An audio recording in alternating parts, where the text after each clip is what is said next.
Structural model of personality. Sigmund Freud ने mind के 3 तरह के सिस्टम्स बताए जिसके हिसाब से हम अपने आप को ऑपरेट करते हैं। वो तीनों सिस्टम्स हैं id, ego and super ego. तो सबसे पहले हम बात करते हैं इड की। तो इड एमोरल होता है, मतलब इसे ये पता नहीं होता क्या सही है क्या गलत है। And it consist of unconscious sexual and aggressive instincts, मतलब इसके अंदर हमारी प्रिमिटिव अर्जेस होती है जो सिर्फ एक्सटर्नल रियलिटी में बाहर निकलना चाहती है। ना वो टाइम देखती है ना वो सही गलत देखती है, तो वो सिर्फ बाहर निकल के सेटिस्फेक्शन चाहती हैं। तो इसलिए it operates on pleasure principle. तो प्लेजर प्रिंसिपल जैसे नाम से ही पता चल रहा है, it wants to maximise pleasure and minimise pain. तो ये इंस्टेंट सेटिस्फेक्शन चाहता है। तो इट का एग्जांपल हो सकता है जैसे जब छोटा बच्चा रो रहा हो और उसे तो एकदम से उसे ये जो है मुझे अभी चाहे रात हो चाहे दिन हो मुझे अभी खाना चाहिए, मुझे भूख लगी है, तो that is the example of id. तो लेकिन हम अब सोशल वैक्यूम में तो रहते नहीं है। हमें सोसाइटी एक अगर एडल्ट ऐसे बिहेव करेगा, भूख लगते ही रोने लग जाएगा कि मुझे अभी खाना चाहिए अभी खाना, तो उसे हम इमेच्योर या फिर चाइल्डिश बोलेंगे। इसलिए हमें सोसाइटी में एप्रोप्रिएट एंड इनएप्रोप्रिएट को समझ के कुछ भी काम करना पड़ता है। तो उसके लिए हमारी पर्सनैलिटी का सेकेंड पार्ट है वो है ईगो। तो ego provides realistic direction for the persons id impulses and it keep the impulses of id in check. तो अब जो एकदम से इम्पल्सेस आती है इड की, तो ईगो उनको चेक में रखता है, मतलब सोसाइटी की क्या अप्रोप्रिएट है क्या रियलिस्टिक है उसके हिसाब से हमें बिहेव करना चाहिए, ये सब हमें ईगो बताता है। फॉर एग्जाम्पल मान लो मुझे भूख लगी है, एक तो मैं तभी की तभी रोने लग गया मुझे अभी खाना चाहिए, तो वो तो इड हो जाएगा। लेकिन ईगो बोलेगा कि चलो ठीक है भूख लगी है तो किचन में देखते हैं क्या है खाने को। उसके बाद अगर खाने उसमें से ये भी सोचेंगे कि हमें सब फैमिली के लिए भी बचाना है, एक अपना शेयर करना है, तो अपना हिस्सा लेके खा लेंगे। तो that is ego. Now let's talk about, तो ईगो और इड आपस में डायनेमिकली इंटरेक्ट करते हैं, ईगो इड को चेक में रखता है। Now let's talk about super ego. तो सुपर ईगो फ्रॉइड ने बोला कि it is individuals internalisation of societal values. तो हम हमारे पेरेंट्स से या सोसाइटी से जो भी बातें सीखते हैं, मोरल वैल्यूज सीखते हैं, वो सब आती हैं सुपर ईगो में। So basically this is set of learned values, जो भी सीखी हुई बातें हैं कि झूठ बोलना गलत बात है, चोरी करना गलत बात है, तो ये सब आ जाएगा सुपर ईगो में। तो सुपर ईगो के 2 कंपोनेंट्स होते हैं, कॉन्शियस एंड ईगो आइडल। तो conscious is acquired through use of punishment and ego ideal use of rewards. For example अगर हम झूठ बोलते हैं अपने पेरेंट्स से तो हमें गिल्टी फील होती है, हमें बुरा लगता है यार झूठ बोल दिया। और अगर हम कुछ एग्ज़ाम में टॉप करते हैं तो हमें प्राउड फील होता है कि मेरे मम्मी पापा मेरी वजह से खुश होंगे। तो सुपर ईगो के फंक्शंस होते हैं, inhibits the urges of id, जो ये इम्पल्सिव अर्जेस होती हैं इड की उन्हें रोक के रखना। Persuade ego for moralistic goals. तो ईगो वैसे तो रियलिस्टिक गोल तो रखता ही रखता है, तो सुपर ईगो इसे बोलता है कि भाई रियलिस्टिक के साथ साथ मोरलिस्टिक भी होने चाहिए गोल, मतलब नैतिकता भी होनी चाहिए उनमें। And it's try for perfection, तो ये हमें अच्छा बेहतर बनने के लिए मोटिवेट करता है। तो this was the structural model of psycho analysis given by Sigmund Freud. Now let's talk about defence mechanisms. तो ईगो इड और सुपर ईगो दोनों को कंट्रोल करने की कोशिश करता है। इड क्या चाहता है? इंस्टेंट ग्रेटिफिकेशन, इड काफ़ी इम्पल्सिव होता है। और super ego strive for perfection, इसे सब कुछ परफेक्ट चाहिए, जैसे कि मेरे हर सब्जेक्ट में ए ग्रेड आना चाहिए या फिर मेरी फैमिली बिल्कुल परफेक्ट होनी चाहिए। तो ईगो इन दोनों को बैलेंस करने की कोशिश करता है कि इतना इम्पल्सिव होना भी सही नहीं है और इतना परफेक्शन की डिमांड करना भी सही नहीं है। लेकिन कई ऐसी सिचुएशंस आ जाती है कि जिसके अंदर आदमी में एंग्जाइटी पैदा हो जाती है। फॉर एग्ज़ाम्पल अगर वो अपनी इम्पल्सिस को रोक नहीं पाता या फिर वो सुपर ईगो जब अपने इतना परफेक्ट काम नहीं कर पाता तो उसे गिल्ट होने लग जाती है। तो इन सिचुएशंस में पेन, फियर, एंग्जाइटी ये सब पैदा हो जाती है। तब ईगो यूज़ करता है डिफेंस मैकेनिज्म्स का।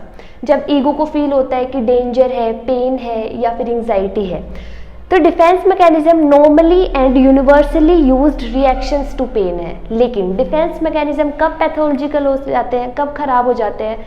जब इंसान इसे बिना सोचे समझे कंपल्सिवली, इनडिस्क्रिमिनेटली हर एक सिचुएशन में यूज़ करने लग जाता है, बिल्कुल रियलिटी को कॉन्ट्राडिक्ट करते हुए, तब डिफेंस मैकेनिज्म्स हमारे लिए खराब हो जाते हैं। तो now let's talk about different type of defence mechanisms. तो सबसे पहला डिफेंस मैकेनिज्म है डिनाइल।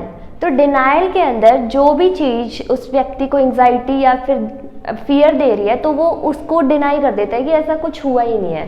तो थ्रेटनिंग सिचुएशन को या फिर अनएक्सेप्टेबल को एक्नॉलेज करने में ही रिफ्यूज़ कर देना डिनाइल कहलाता है। जैसे सीता ये मानने को तैयार ही नहीं है कि उसका बेटा युद्ध में शहीद हो गया, क्योंकि इस मानने से उसे काफ़ी पेन होगा, तो वो एक डिफेंस मैकेनिज्म का यूज़ कर रही है। Second is repression. तो रिप्रेशन में ये होता है कि वो आदमी ऐसे पेनफुल थॉट्स को टोटली रिप्रेस कर देता है कि वो उसके कॉन्शियस मेमोरी में ही नहीं रहते हैं। फॉर एग्जाम्पल, सीता को बचपन में सेक्सुअली अब्यूज़ किया गया था, लेकिन उसे ये बिल्कुल भी याद नहीं है, बिकॉज ये याद रखना काफ़ी पेनफुल होगा, तो इसलिए शी यूज़ रिप्रेशन वाला defence mechanism. Next is sublimation. तो सब्लिमेशन में आप अपने अनएक्सेप्टेबल थॉट्स या फिर अर्जेस को सोशली एक्सेप्टेबल थॉट्स में कन्वर्ट कर देते हैं। फॉर एग्जांपल, सीता काफ़ी एग्रेसिव है, तो ये बहुत ज़्यादा गुस्सा आता है, वो काफ़ी एग्रेसिव है, तो ये सोशली अनएक्सेप्टेबल होगा, लेकिन वो अपनी सारी एनर्जीज एक प्रो एथलीट बनने में लगा लेती है। Next is projection. तो प्रोजेक्शन में आप अपने अनएक्सेप्टेबल थॉट्स दूसरे के ऊपर थोप देते हो कि जैसे कि ये उसी के थॉट्स हो। फॉर एग्जाम्पल, सीता अपनी बहन के हस्बैंड से अट्रैक्टेड है, लेकिन इसे टोटली डिनाई करती है और कहती है कि उसकी बहन का हस्बैंड उससे अट्रैक्टेड है। तो सीता प्रोजेक्शन डिफेंस मैकेनिज्म का यूज़ कर रही है। Next is reaction formation. तो रिएक्शन फॉर्मेशन में क्या होता है कि जो आपका एटीट्यूड या रिएक्शन है किसी चीज़ को लेके और वो सोशली अनएक्सेप्टेबल है, तो आप उसका टोटली ऑपोजिट एटीट्यूड या फिर रिएक्शन अपना लेते हैं। फॉर एग्जाम्पल, वैसे तो सीता राधा से अट्रैक्टेड है, लेकिन वो बाहर ये शो करती है, टोटली नफरत शो करती है होमोसेक्सुअल्स को लेके। Next is compensation. तो कंपनसेशन में ये होता है कि अगर आप किसी एक एरिया में थोड़े इन्फीरियर हो, तो आप दूसरे एरिया में सुपीरियर बनने की अपनी बेस्ट कोशिश करके कंपनसेट करने की कोशिश करते हो। फॉर एग्जाम्पल, सीता स्पोर्ट्स में अच्छी नहीं है, तो वो एक एकेडमिक स्कॉलर बन जाती है, क्लास की टॉपर बन जाती है, तो यहाँ पे डिफेंस मैकेनिज्म होगा compensation. Guys, now let's talk about psychogenetic model. तो इसके अंदर 5 साइकोसेक्सुअल स्टेजेस आती हैं। तो अभी तक हम पढ़ रहे थे स्ट्रक्चर ऑफ पर्सनैलिटी के बारे में, अब हम पढ़ेंगे डेवलपमेंट ऑफ पर्सनैलिटी के बारे में। तो उसमें सिगमंड फ्रॉइड ने 5 स्टेजेस दी हैं। तो याद रखना, ये साइकोसेक्सुअल स्टेजेस एंटायरली बायोलॉजिकल हैं और ये धीरे धीरे अनफोल्ड होती है, एक स्टेज के बाद दूसरी स्टेज, फिर फाइनल स्टेज जो है जेनिटल स्टेज। तो वो 5 स्टेजेस कौन कौन सी हैं? Oral, anal, phallic, latency and genital. Now let's talk about oral stage.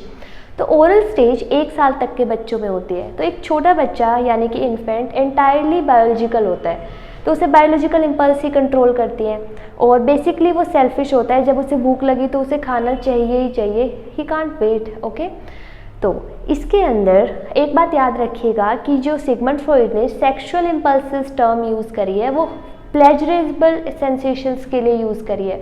वो किसी भी तरह का प्लेजर हो सकता है, तो उसके लिए फ्रॉइड ने सेक्सुअल वर्ड ही यूज़ किया है।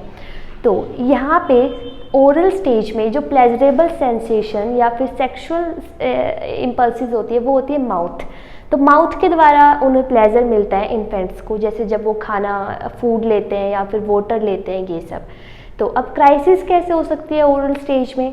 2 तरीके से हो सकती है, over indulgence and under indulgence of parents. तो दोनों तरीके से अगर पेरेंट्स ओवर इंडल्ज्ड होंगे या फिर अंडर इंडल्ज्ड होंगे तो दोनों ही बच्चे में फिक्सेशन यानी क्राइसिस लेके आ सकती है लेटर लाइफ में।